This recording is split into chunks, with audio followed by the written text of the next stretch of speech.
Assalamualaikum warahmatullahi wabarakatuh. Halo teman-teman semua, bagaimana kabarnya teman-teman hari ini? Tetap jaga kesehatan ya teman-teman. Baik, di kesempatan kali ini kita akan mereview mengenai rangkaian listrik. Nah, di pertemuan sebelumnya kita sudah mengenal apa itu listrik, arus listrik, komponen, sumber, dan juga jenis-jenis rangkaian listrik. Hari ini kita akan review ya. Nah, baik teman-teman, jenis-jenis rangkaian listrik seperti yang kemarin sudah kita pelajari itu ada dua. Yang pertama ada rangkaian terbuka dan rangkaian listrik tertutup. Perbedaannya, di rangkaian listrik terbuka, saklarnya ini terbuka atau terputus ya teman-teman. Ingat, teman-teman bisa mencontohkannya seperti jembatan. Ketika jembatan itu terbuka, apakah kita bisa lewat? Tentu tidak ya teman-teman. Begitupun dengan listrik. Ketika saklarnya ini terbuka, berarti arusnya tidak bisa mengalir. Makanya si lampunya ini tidak bisa menyala atau mereka akan padam. Sedangkan di rangkaian listrik tertutup, nah ketika jembatan itu tertutup, apakah kita bisa lewat? Tentu bisa ya teman-teman. Nah di sini juga jika saklarnya tertutup, maka arus akan bisa lewat. Ingat, arus itu akan mengalir dari kutub positif baterai ke kutub negatif. Ingat, berarti dia akan mencari jalan. Nah, ketika si saklarnya tertutup, arusnya bisa lewat. Ada arus yang mengalir sehingga lampunya ini bisa menyala. Tapi ingat, mengalirnya juga harus sampai ke kutub negatif baterai. Itu ya teman-teman, itu mengenai rangkaian listrik terbuka dan tertutup. Jadi jangan terbalik ya. Ketika saklar terbuka atau diputus, maka tidak ada arus yang mengalir. Tapi jika saklar tertutup atau disambung, maka arus bisa mengalir.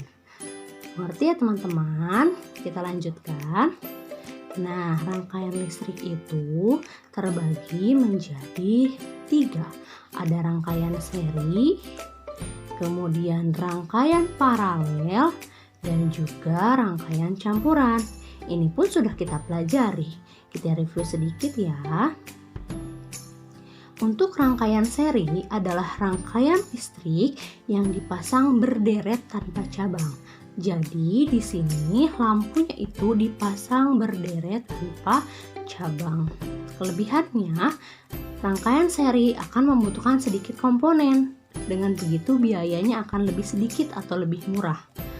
Kekurangannya, jika satu lampu padam, maka lampu yang lain akan ikut padam. Karena tadi si lampunya itu dipasangnya berderet, berdampingan, bersampingan seperti itu.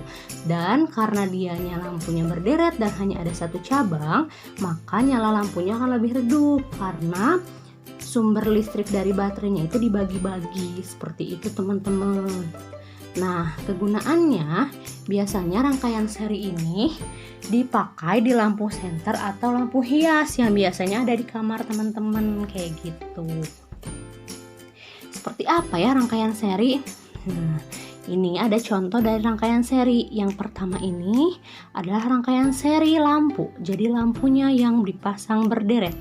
Yang kedua ada rangkaian seri baterai. Berarti ini baterainya yang dipasang berderet. Gitu ya teman-teman. Jadi seperti ini nih, arusnya akan mengalir dari kutub positif baterai yang ini yang atasnya, kemudian mencari jalan sampai ke kutub negatif. Tadi kalau misalkan satu lampu ini padam karena misalkan korslet atau gimana ya, nah lampu yang lainnya juga akan ikut padam karena pasangnya itu berderet. Ini adalah rangkaian seri. Nah selanjutnya yang kedua ada rangkaian paralel, yaitu rangkaian listrik yang dipasang secara sejajar sehingga terbentuk cabang. Kelebihannya, jika satu lampu alirannya diputus, maka yang lain akan tetap menyala.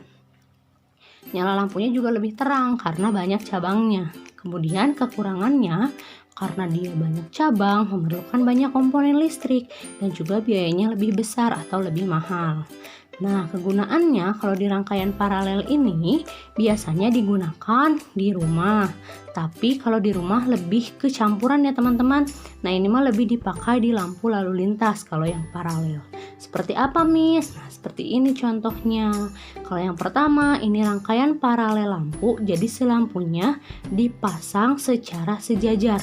Ada berapa cabang? Ada 2. Jadi arusnya ini bisa mengalir ke atas dan juga ke bawah teman-teman. Ketika yang atas misalkan lampunya mati, yang bawah akan tetap mendapatkan arus, jadi dia tetap menyala. Seperti itu teman-teman. Dan yang kedua ada rangkaian paralel baterai. Ini baterainya ada 2 tapi lampunya cuma 1. Juga sama ya, ini paralel karena si baterainya dipasang secara sejajar. Itu teman-teman untuk rangkaian paralel. Yang ketiga ada rangkaian campuran. Nah, berarti kalau campuran merupakan gabungan antara rangkaian seri dan paralel. Seperti yang tadi Miss sudah sampaikan, biasanya digunakan itu di rumah dan juga di hotel-hotel seperti itu. Karena di rumah kan kalau misalkan kita mematikan lampu dapur, lampu kamar kita kan bisa tetap menyala ya. Kalau kita mematikan lampu kamar, lampu depan akan tetap menyala ya, seperti itu. Jadi tidak semua lampu mati ketika satu lampu dimatikan. Nah, jadi di sini ya, di rangkaian campuran ini ada lampu yang dipasang sejajar atau dipasang paralel. Tapi ada juga lampu yang dipasang secara berderet. Nah, jadi ini lebih kompleks lagi ya teman-teman. Di sini misalkan jika lampu yang ini mati, yang dipasang seri ini mati salah satu, nah maka yang akan terkena imbasnya hanya yang serinya saja, sedangkan yang paralel kedua ini tidak akan berpengaruh, mereka akan tetap menyala selagi ada arus. Kalau yang misalkan kita kasih nama ini A, ini B, kalau lampu A mati ya lampu B otomatis mati karena arusnya terhenti di lampu A. Tapi kalau lampu yang bawah ini yang paralel, dia akan tetap menyala karena arusnya berbeda. Arah dari kutub positif dia ke tiga arah, yang bawah, tengah, dan atas. Jadi ketika yang ini padam, yang atas padam, maka yang tengah dan yang bawah ini bisa tetap menyala karena dia tetap mendapatkan arus. Seperti itu teman-teman untuk rangkaian campuran. Bagaimana teman-teman? Sudah paham kan? Kita review sedikit ya. Ada 3 rangkaian listrik, seri, paralel, dan campuran. Seri itu dipasang berderet, kemudian paralel dipasang sejajar, dan campuran gabungan antara seri dan paralel. Yang biasa digunakan di rumah itu adalah rangkaian campuran. Nah, kita sekarang akan ke latihan soal. Sudah siap teman-teman? Disimak baik-baik ya. Pahami setiap kata-kata dalam soalnya nanti. Nah, di sini Miss punya sebuah rangkaian. Rangkaian listrik campuran tentu saja ya. Ada kan di sini sudah terlihat ada 2 cabang, tapi lampunya juga ada yang berderet. Miss ingin teman-teman tidak usah memperhatikan warna lampunya, tapi perhatikan kata-kata dari soalnya. Kita mulai ya. Nah, dari soal ini ada 3 yang ditanyakan. Yang pertama, apa yang terjadi jika saklar 1 diputus?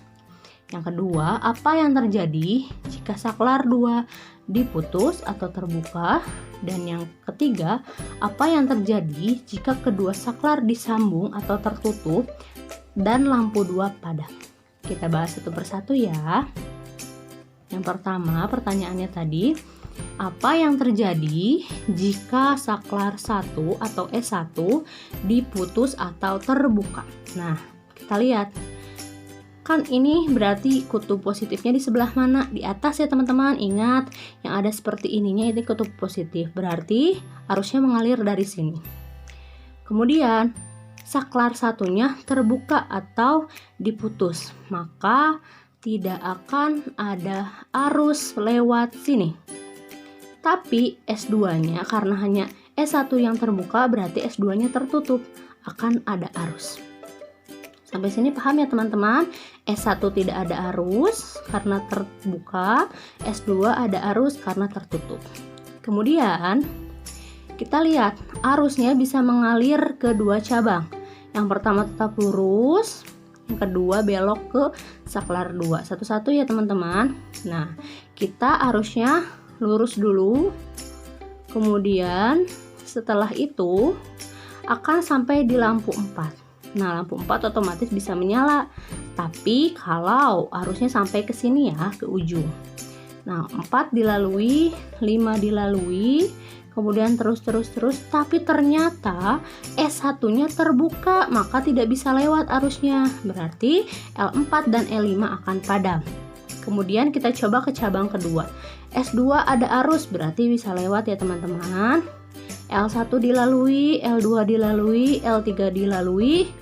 Kemudian ketika nyampe di S1, S1-nya terbuka, tidak ada arus juga teman-teman. Maka semua lampu ini tidak bisa arusnya sampai ke kutub negatif. Jadi L1, L2, L3, L4, L5 itu tidak bisa menyala. Karena tidak ada arus yang sampai ke kutub negatif, maka tidak ada lampu yang bisa menyala. Artinya semua lampu ini padam. Paham ya teman-teman? Jadi ingat, harus sampai ke kutub negatif. Dan juga tidak boleh dibalik. Misalkan aku pengennya dari sini ke S2, lampu 1, 2, 3, kemudian ke sini 4, 5, balik lagi ke sini. Tidak bisa teman-teman. Harus dari kutub positif menuju kutub negatif. Nah, di sini ketika dia akan menuju kutub negatif, terputus di saklar 1. Jadi tidak bisa sampai ke sini. Begitupun dengan cabang yang lain. Ketika sampai di S1, dia terputus. Jadi tidak bisa sampai ke kutub negatif. Jadi kesimpulannya tidak ada lampu yang menyala atau semua lampunya padam. Paham ya teman-teman? Ingat teman-teman, harus dipahami dulu apa pertanyaannya. Kita lanjutkan. Nah, jadi L1, L2, L3, L4, dan L5 semuanya padam. Gitu ya teman-teman, kita lanjutkan ke soal yang kedua. Tadi, apa yang terjadi jika S2 diputus atau terbuka? Nah, sekarang kita lihat dulu. S2-nya tidak ada arus. Karena di sini hanya S2 yang diketahui, berarti S1-nya otomatis terbuka atau ada arus ya.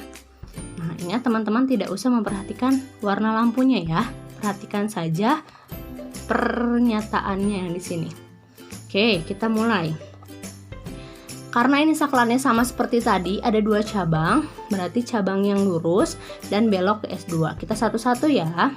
Nah, untuk cabang yang pertama, kita belok ke S2.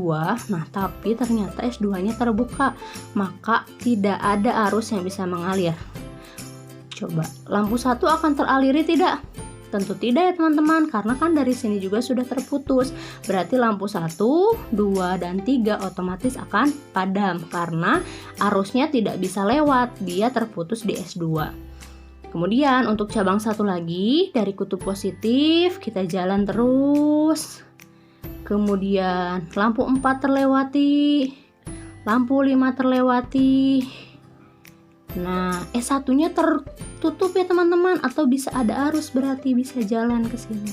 Kemudian sampai di kutub negatif. Nah, berarti lampu 4 dan lampu 5 bisa menyala. Karena S2 tidak ada arus, maka lampu 1, 2, dan 3 itu akan padam. Dan karena S1 ada arus, maka L4 dan 5 akan menyala. Karena dari kutub positif melewati lampu 4, lampu 5, kemudian dia sampai di kutub negatif, makanya bisa menyala. Gitu ya teman-teman. Jadi kesimpulannya, lampu 1, lampu 2, 3 akan padam, lampu 4 dan 5 akan tetap menyala. Seperti itu teman-teman.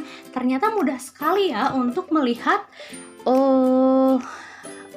lampu mana yang padam dan menyala. Yang penting teman-teman paham dulu Apa maksud dari pertanyaannya? Kemudian teman-teman perhatikan arus yang mengalir kemana? Cabangnya ada berapa? Itu yang harus teman-teman perhatikan ya. Dan Miss selalu ingatkan, arus itu mengalir dari kutub positif ke kutub negatif. Selanjutnya, untuk soal yang ketiga, apa yang terjadi jika kedua saklar disambung atau tertutup, tapi lampu duanya padam? Kita cek, saklar 1 tertutup, saklar 2 juga tertutup atau disambung, berarti keduanya bisa ada arus ya yang mengalir. Tapi ternyata lampu duanya padam. Kita coba ya. Nah, kita coba di cabang 1 dari kutub positif. Belok ke saklar 2, di sini bisa lewat ya karena ada arus tertutup. Nah, melewati lampu 1. Nah, tapi di lampu 2-nya padam teman-teman. Berarti terputus arusnya sampai sini, sampai lampu 2. Ke lampu 3 bisa nggak? Nggak bisa. Dia nggak bisa sampai ke kutub negatif. Makanya lampu 1, 2, dan 3 akan padam. Kemudian ke cabang yang kedua. Dari kutub positif, kemudian teman-teman terus berjalan, lampu 4 dilewati, lampu 5 dilewati, saklar 1 bisa dilewati juga. Dan sampai di kutub negatif, makanya lampu 4 dan 5 bisa menyala. Gitu teman-teman. Karena S2 tidak ada arus, mohon maaf karena S1 dan S2 ada arus, tapi lampu 2 padam, maka yang menyala adalah hanya lampu 4 dan 5 saja. Lampu 1 dan 2 dan 3 akan padam. Gitu ya teman-teman. Kenapa Miss? Kok bisa padam? Kan S2-nya ada arus. Iya, tapi kan coba lihat teman-teman. Lampu 1, 2, dan 3 ini dipasang dalam satu kabel yang sama. Makanya dia dipasang berderet. Ketika ada satu lampu mati, lampu yang lainnya akan mati. Kenapa 4 sama 5 nggak mati Miss? Karena cabangnya berbeda dan juga ada arus yang bisa lewat sampai ke kutub negatif. Begitu teman-teman untuk kesimpulannya. Nah, bagaimana teman-teman? Sampai sini sudah paham? Kalau begitu, teman-teman, kalau masih bingung, boleh diulang lagi penjelasan dari Miss ya. Boleh teman-teman lihat lagi bagaimana cara menentukan lampu yang mana yang akan padam dan lampu mana yang akan menyala. Agar lebih jelasnya, Miss akan masuk ke contoh soal dengan rangkaian yang kedua. Pertanyaannya, apa yang terjadi jika saklar 3 diputus? Apa yang terjadi jika saklar 2 diputus atau terbuka?